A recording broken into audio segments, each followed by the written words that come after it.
পাবনার ঈশ্বরদীতে বিএনপির ভারপ্রাপ্ত চেয়ারম্যান তারেক রহমান ঘোষিত রাষ্ট্রকাঠামো মেরামতের ৩১ দফা বাস্তবায়নের লক্ষ্যে লিফলেট বিতরণ করা হয়েছে।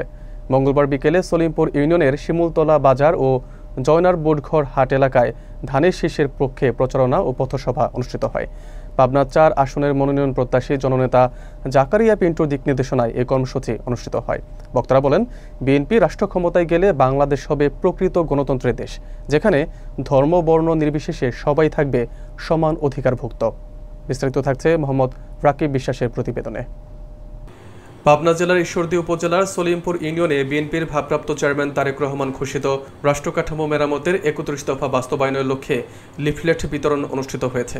মঙ্গলবার বিকেলে শিমুলতলা বাজার, জয়নার বোটঘর হাটসহ বিভিন্ন এলাকায় বিএনপি ও সহযোগী সংগঠনের নেতাকর্মীরা ধানের শীষের পক্ষে প্রচারণা চালান এবং ভোট প্রার্থনা করেন।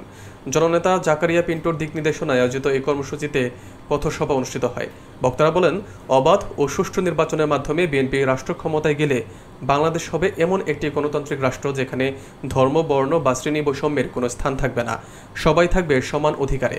এ সময় উপস্থিত ছিলেন ঈশ্বরদী উপজেলা বিএনপির সাবেক সভাপতি শামসুদ্দিন আহমেদ মালিথা, রেল শ্রমিক দলের কার্যকরী সাবেক নির্বাহী সভাপতি আহসান হাবিব, ঈশ্বরদী পৌর বিএনপির সাবেক ভারপ্রাপ্ত সাধারণ সম্পাদক এস.এম. ফজলুর রহমান, পৌর বিএনপির সাবেক যুগ্ম সম্পাদক আতাউর রহমান পাতা, ঈশ্বরদী শিল্প বণিক সমিতির সভাপতি নান্নুর রহমান, পৌর বিএনপির সাবেক সাংগঠনিক সম্পাদক ইসলাম হোসেন জুয়েল। এছাড়া আরও উপস্থিত ছিলেন পৌর বিএনপির সাবেক যুগ্ম সম্পাদক আনোয়ার হোসেন জনি, পৌর যুবদলের আহ্বায়ক জাকির হোসেন জুয়েল, সাবেক সভাপতি মোস্তফা নুরে আলম শ্যামল, পৌর যুবদলের যুগ্ম আহ্বায়ক রেজাউল করিম মুকুল, পৌর স্বেচ্ছাসেবক দলের আহ্বায়ক মামুনুর রশিদ নাটু, সদস্য সচিব মাহমুদুর রহমান জুয়েল, পৌর ছাত্রদলের সাবেক সভাপতি খন্দকার তৌফিক আলম সোহেল, শিল্প বণিক সমিতির নির্বাহী সদস্য ওহিদুজ্জামান মিন্টু ও আবুল কালাম আজাদ, যুবদলের নেতা বিলাল খান, ছাত্রদল নেতা মোহন, পৌর মহিলা দলের নেত্রী শামীমা আক্তার সাথী, জনিসহ বিএনপি ও অঙ্গ সহযোগী সংগঠনের নেতাকর্মীরা উপস্থিত ছিলেন। কর্মসূচিটি ছিল আগামীর গণতান্ত্রিক বাংলাদেশ গড়ার প্রত্যয়ে ঐক্যের প্রতীক হিসেবে এক প্রাণবন্ত সমাবেশ। মেডিকেল ক্যাম্প আছে, বৃক্ষরোপণ আছে। এই 17 বছরে গুম, হত্যা, নিহত হয়েছে যারা আন্দোলন সংগ্রাম করতেছে এবং আমাদের দলের প্রতিষ্ঠাতা শেখ প্রেসিডেন্ট জিয়াউর রহমানের আত্মার মাগফিরাত করে মিলাদ মাহফিল আছে। আপনারা সেখানে অংশগ্রহণ করবেন। 28 তারিখে আমাদের একটি র্যালি আছে বিকাল 4টায় ঈশ্বরদী বাস টার্মিনাল থেকে। যে সকল নেতৃবৃন্দ, ছাত্রদল, যুবদল নেতৃবৃন্দ, স্বেচ্ছাসেবক নেতৃত্ব, মহিলা দলের নেতৃবৃন্দ, আপনারা একটি মাস অক্লান্ত পরিশ্রম করে ধানের শীষকে জিতানোর জন্য এবং জাকারিয়া পিন্টু ভাইকে নমস্কার যে প্রচারণা করছে, সবাইকে আমার শুভেচ্ছা এবং লাল গোলাপ শুভেচ্ছা।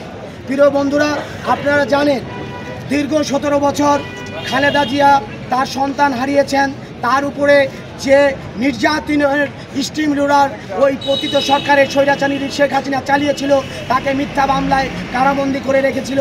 তিনি তার সন্তান কোকোকে হারিয়েছেন। আরেক সন্তান তারেক রহমান, যিনি বাংলাদেশ জাতীয়তাবাদী দল বিএনপির ভারপ্রাপ্ত চেয়ারম্যান হিসেবে দায়িত্ব পালন করছেন।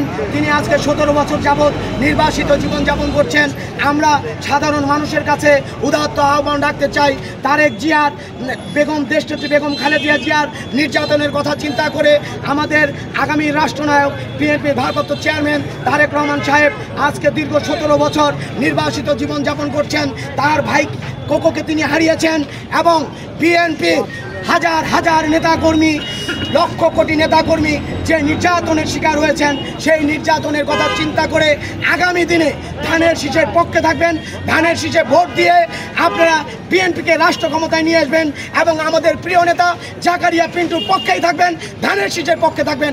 আমার আদর্শের সৈনিক, এই সৈনিকরা কখনো পিছপা হয়নি, পিছপা হবে না।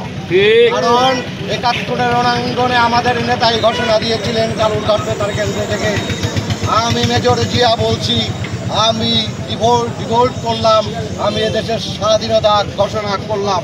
তাই আমরা মনে করি আমাদের নেতাই স্বাধীনতার ঘোষক এবং তার আদর্শের সৈনিক আমরা, এটাই আমাদের গর্ববোধ।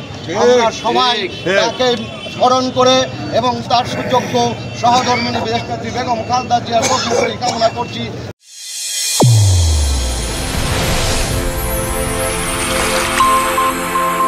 চ্যানেল A1 হৃদয়ের স্পন্দন।